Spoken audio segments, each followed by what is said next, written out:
Et puis dernière ligne droite avant la cérémonie d'ouverture des Jeux Olympiques vendredi. Et pour la première fois dans l'histoire des Jeux, cette cérémonie aura lieu hors d'un stade, le long de la Seine, avec 3500 danseurs et comédiens. Un spectacle hommage à notre patrimoine, aussi bien au fil de l'eau que dans les airs. Une grosse prise de risque préparée depuis des années, Marie Jiquel.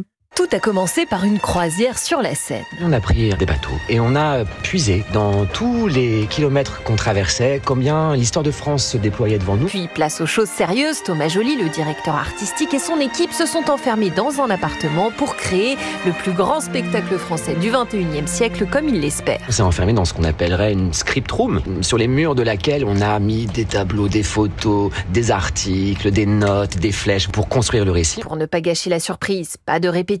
Alors Paris 2024 a créé un logiciel comme un jeu vidéo pour visualiser les 12 tableaux prévus. Je peux même faire se lever le soleil ou le faire se coucher, faire des orages ou des arcs-en-ciel, enfin bref, pour voir la scénographie, les timings, etc. Dans des hangars secrets, Daphné Burki, en charge des costumes, a organisé des essayages géants aidés par des salariés de l'Opéra de Paris ou du Théâtre Mogador qui s'activent jour et nuit depuis 4 mois. Il y a des tenues qui représentent des kilomètres de tissu, il y a un tableau, il y a à peu près 12 kilomètres de ruban.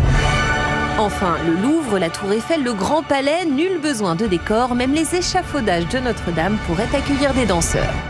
Marie Jiquel pour Europe 1.